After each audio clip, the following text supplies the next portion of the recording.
I am Ian Lucas, and welcome to Abstract Essay, where ideas take shape, thoughts find depth, and every conversation explores the art of thinking beyond the obvious. And today I have my special guest.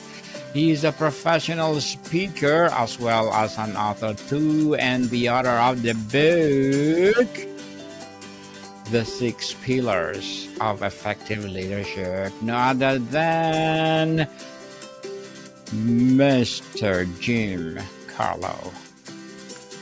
Daniel, thank you for having me here today. I'm really happy to be here with you yet again. Thank you so much, Mr. Jim. And thank you so much for sharing your knowledge and wisdom to the world. Hoping for more and more empowering books like this to come. And tell us the six pillars of effective leadership. Tell us. So I started thinking about what could I do if I retired and wanting to give back, because I'm not the type that could go fishing every day. I would just be too bored. So I thought about speaking on leadership, and then along those lines thought, if I'm going to speak about leadership, I have to have some credibility. So I said, I think I better write a book first. I wish I had taken a class in writing a book, because I can appreciate now the amount of work and effort that goes into it. And I can understand how people midway through the process could say, I'm not going to finish this. It took about a year, and it was in retrospect, it was enjoyable because it was an extremely difficult and hard learning process. And the part that the writing wasn't so difficult. My biggest challenge was I wanted the book to sound like me speaking. And I didn't want editors to change my words or my thoughts or my inflection points. And they did. And so it was interesting. It was an interesting back and forth process. And so we did it chapter by chapter by chapter, which created an opportunity for us to really zone in and refine each chapter before we went on to the next one. And that process, I think, served us very well, because one of the things about the book is it's packed with content, but it's concise. There's not a wasted paragraph or elaborate 20 pages of blah, blah, blah, or theory, or talking about sidebars of things. So I took a very practical approach to each chapter and each pillar. So each pillar has its own chapter. And in each chapter, I explain the pillar. I convey a story about the pillar and how, or an episode or an opportunity where I use that pillar in my own professional career. And then I tell people what they could do to implement that pillar. And then I wasn't satisfied with just that. I decided, since I'm not the only person in the world that probably manages with that pillar, I did research and found names of people that the audience would recognize and could be able to say, oh, Jeff Bezos uses that pillar. Satya Nadella uses that pillar in his leadership. And they can research those people, and I give them ample footnotes in order to follow that and encourage the readers to go learn more at the same time. What year did you write this book, Mr. It Jim? came out at the end of 2024. I started it at the end of 2023, so it took exactly 12 months. Your book lays out six pillars: integrity, focus, compassion, stability, empathy, and humor. As the foundation of effective leadership, what inspired you to define leadership in terms of these particular pillars, and when did you realize you had a book to write? So that's a great question. I started with the simple premise that every person that I had ever mentored in my career typically was approached by management and said, hey, we're going to promote you. And they were a terrific individual contributor. And when they stepped into their first management role, or even their second or fourth management role, nobody ever took the time to give them a roadmap of the things that are important and in terms of managing people and understanding people. And so what I did is I created a list of all of the characteristics that I think I have in my leadership skill set. And then what I did is I said, the list was like 15 to 18 characteristics long. And I said, that's too much to put in a book. And it would be too difficult for somebody to implement that. That's more like an entire, curriculum in college. So I narrowed it down to what I thought were the 6 essential key pieces of leadership that most people have to learn over a long period of time through practice and error. And that's the key. That's the key to the 6 pillars. They're not the only thing a leader needs to know, but they're the foundational things that'll make a difference in how they manage people and how people feel about being managed by that person. And the book commentary notes that these pillars collectively emphasize character, strategic clarity, emotional intelligence, resilience, and relational skills. How do you balance, or how did you balance your personal leadership stories with external research to refine each pillar? So in order to do the research, I really started using Google to help me.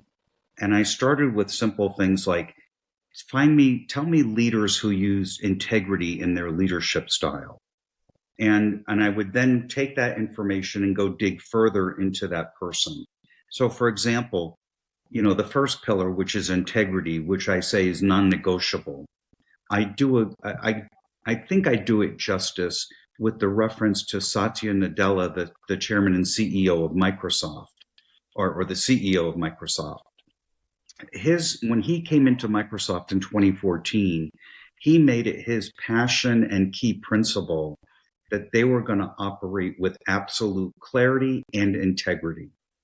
And so that research for each chapter then led me to a different set of individuals that I could then reference in the book and footnote, whether they had published materials, whether they were written about in the Harvard Business Journal, or any of those things. So the reader could easily go look at those things themselves without having to revert to Google, as I did during the researching for each chapter. Very well said, Mr. Very well said. And Mr. Jim, you write that leadership is about integrity. It is about having the courage to do what's right, even when it's difficult. Can you share a moment from your career that illustrate this and how you captured that moment on the page? So the year I graduated college was 1983. And that makes me kind of old. But an interesting thing happened when I graduated college. One, I got my first management job. But two, I ran in a local city election in the town I grew up in New Jersey, and I won. And shortly after that election, the city administrator invited me in to just speak with him. And he congratulated me, and we talked for a bit, and then he said, I called you here for a reason today, and I'd like to talk about that. He said, I'd like to ask you to do me a favor. And I said, what's that? And he said, you're a smart guy, and you come from a good family, and there's nothing I can say bad about you or anybody. But he said, every night when you go home and you go to bed and get ready to put your head on the pillow, I want you to ask yourself one question. And he said, that question is, did I do anything today that was at the expense of an individual, a group of individuals, or an organization. And he said to me, if you can say no to that, you can sleep peacefully. He went on to say, but if you answer yes to that question, you need to do two things immediately. One, you need to figure out if you can unwind it and reverse it. And number two, you have to figure out how to never do that again. And do you know, to this day, I ask myself that very question every night. And I don't think I've ever said yes to that question. Because I know, for me, if I cross that line, then I will lose all of the trust and faith that people have put in me to help lead them. Mr. Jim, many leadership books focus on gravitas and seriousness, yet you include humor as a core pillar. Why is why was humor important to you, and how did you weave into a framework that also values focus and stability? That's a great question. In fact, most people usually jump to that first, at the first question, like, how could you put humor in there? And to me, humor is not about being a comedian at the water cooler every day at 10 a.m. To me, using humor in leadership is a way to get people to relax. So I'll use it to kick off a meeting as an example. Or if you're in a meeting and people are losing track of the purpose of the meeting, I'll do or say something funny or humorous that will get people to refocus on what it was we were setting out to discuss. And I've even used it in situations where employees have come to me who are disagreeing about a situation, and I use it to try to relax the environment. It does a couple of things. Number one, it humanizes the leader to the employees, and they realize I'm not very different than they are. Now, I recognize and totally admit that today our society is very hypersensitive. And so when I use humor, I'm not telling jokes that are related to a religion or a socioeconomic group or anything like that. It's usually self-deprecating humor, something stupid or funny that I did, not by choice, but by accident, and then realized after the fact that that was pretty stupid or funny. And I use those as a way to lighten the crowd and or get people to realize that I'm not much different than they are and just another human being. Mr. Jim, you argue that leaders are not born, they are developed. How did you structure the book to help readers actively build these six traits rather than just read about them? So I take people through the journey by giving them an example of how I used that pillar at some point in my career. So that's number one. But I also give them exercises that they can use to ease into it. It's very difficult for someone who's new or established in leadership if they're told, look, you need to show more compassion. How do you learn that? You learn that by practicing compassion, and it takes a long time to master it. So what I've tried to do is put in the book a concise and easy way for people to adopt that and to start to show areas of compassion and how they can use compassion and what it will bring to them in the workplace. And the same thing goes with all of the six pillars. If you have a roadmap of what to follow, it makes it easier. And if that roadmap includes exercises of how to do that, it's also even easier to then adapt it. The book is not structured. Most people will read the book front to back and then go back and implement individual chapters based on their own priority order. Even though I say integrity is the non-negotiable one and the foundational pillar, someone else may say, well, wait a second, I think I've got integrity, but I need to really focus on empathy because I know I'm really weak there. Well, the book allows for that. And so that roadmap is there just as an example, but the exercises can be intertwined and taken out of order or any order that the reader wants. The review highlights your emphasis on setting goals, identifying focus areas, establishing smart goals, and developing accountability, networking, and mentorship. How did you decide which action steps to include, and what guided the order in which you present them? I think the order really came about by the way the book was flowing. And because towards the end of the writing of the book, I moved some things around because I just thought that it made sense. Um, I think further on my journey as a writer, I wanted people to be able to feel each chapter. And one of the things I wanted people who knew me, I wanted them to be able to say, I can hear Jim saying these words, and I can see Jim practicing these pillars, and I can see and I've had that.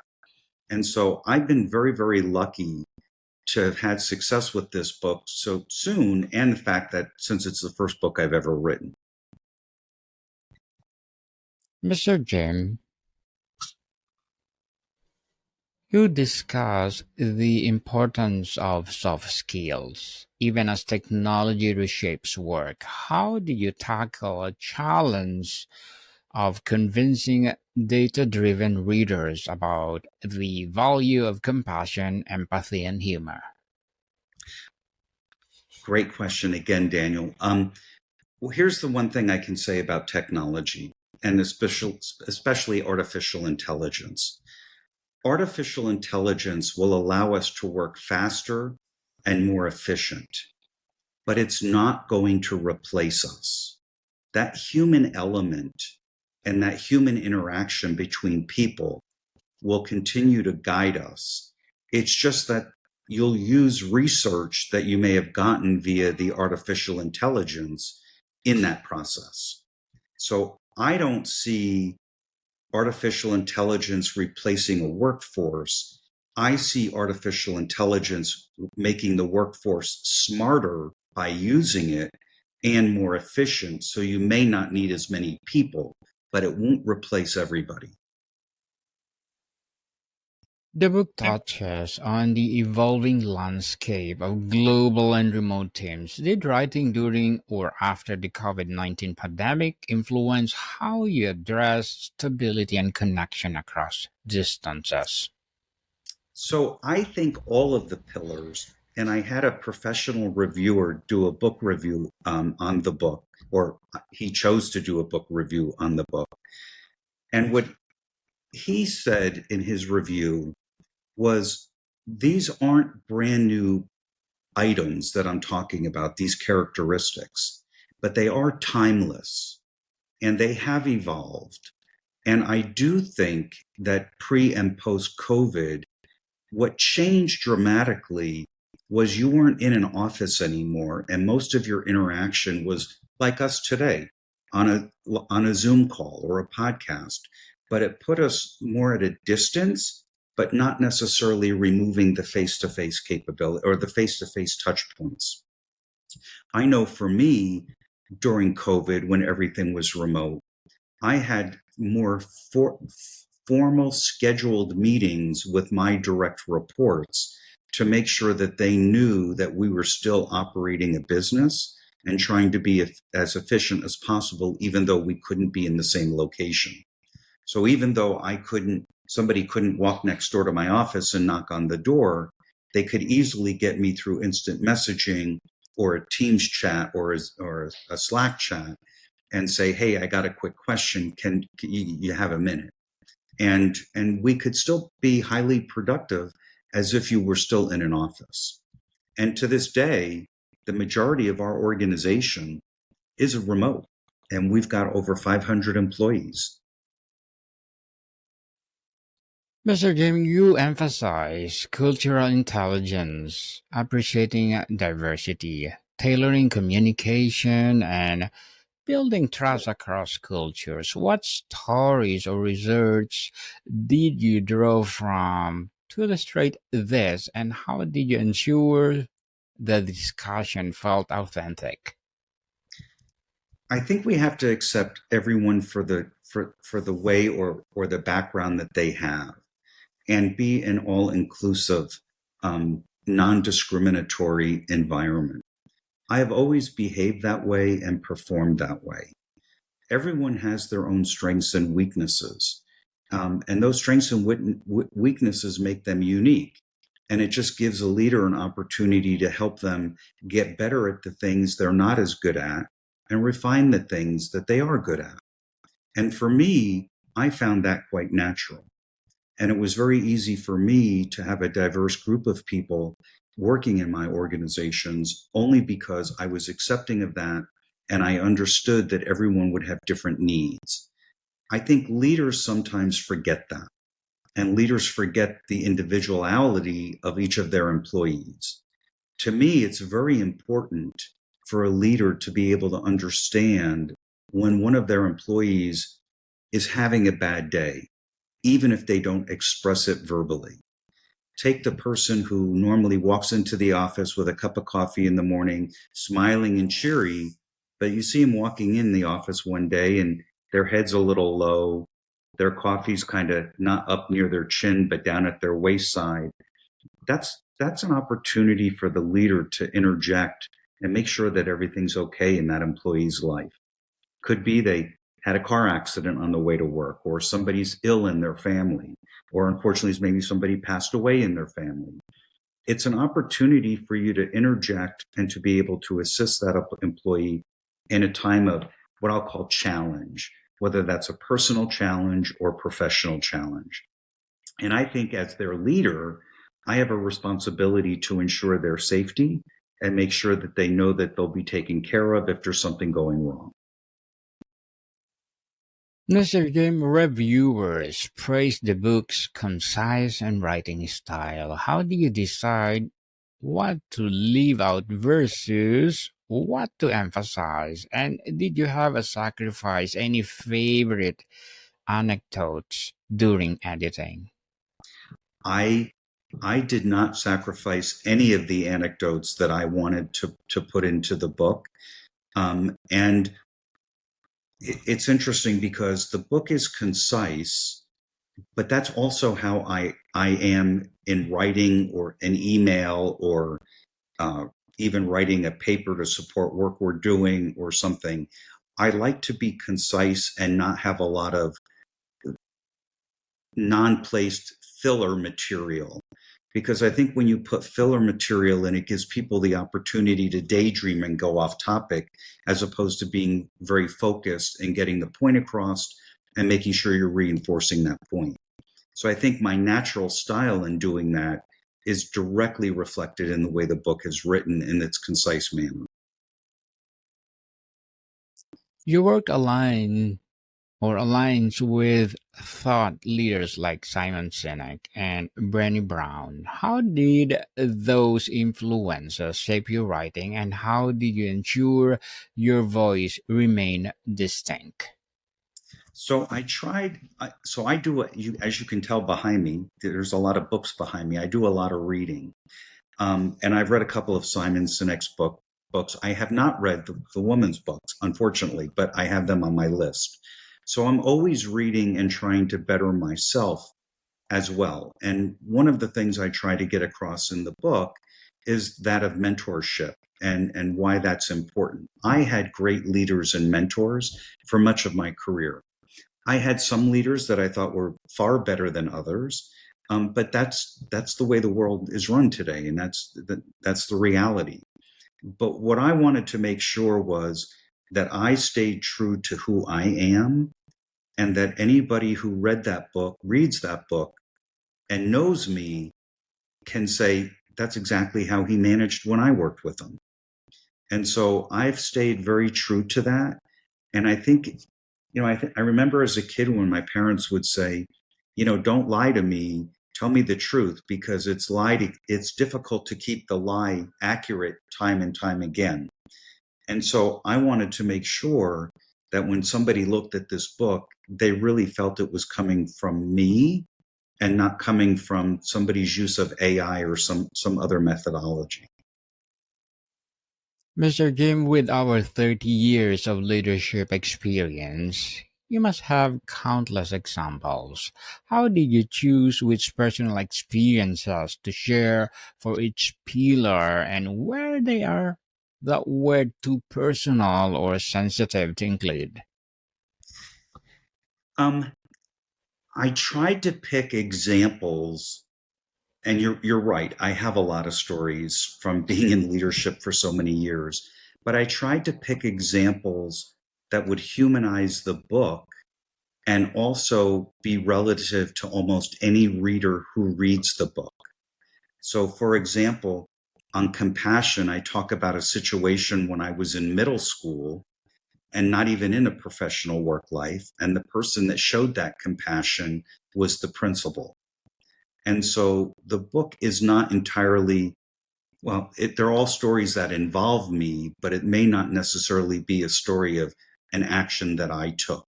But there are pillars that there are definitely actions that I took that, in fact, made a difference. Mr. Jim, the book was published or self-published in December.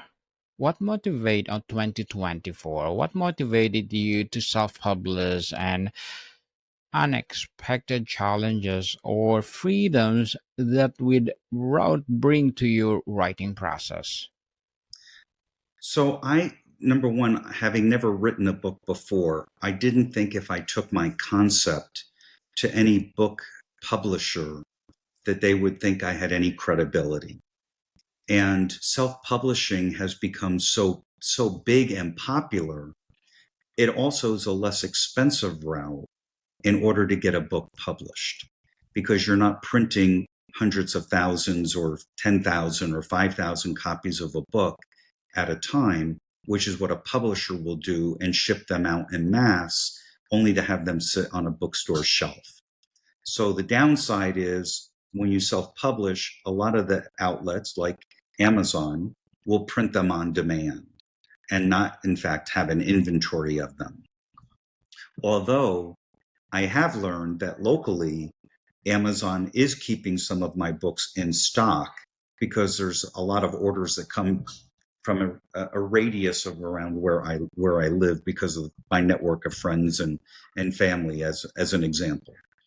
So I've noticed that nuance, and so if you live in the Dallas area and you order it from Amazon, you potentially will have it in 2 days, whereas other places it may be 5 to 7 days so that they can print it. So I found that process very easy. The challenge was, or not the challenge, I found it hard. You had to learn the process for each of the outlets that you submit your manuscript to in order to self-publish. So Barnes and Noble has their own requirements, Amazon has theirs. Each entity has their own sizing requirements, layout, bleeds, how far of the margin it is, all of those things. And that you had to keep separate. So that part was probably that and editing was the most challenging. The writing, I think, came easily because the topics were so close to my heart and to my career. Mr. Jim, before we wrap up our discussion for today, I'm inviting you to please to listen to my other podcast, people. My other podcast, because my abstract essay is already in fifth season, abstract poetry in second season, and my book 101 review in fifth season too. Comedy 101 in second season, and my food 101 in fifth season as well. Geography 101 in fourth season, and my baby podcast Law 101 and mental health 101. Love letters in third season, and movie 101 review and music 101 in fourth season, and science 101 and sex 101 in each first season. Please listen to them wherever you listen your podcast. So, Mr. Jim, as you wrote about accountability, networking, and mentorship, did you find yourself adapting any new habits or revisiting your own leadership practices in a real time? So, one of the things I've always been good at is journaling. And it helped me because as a student, when I was younger, it was always hard for me to retain things that I was reading or learning about in school or college. And so that journaling habit has grown over the years. And I still journal probably as effectively as I did when I was back in college taking notes.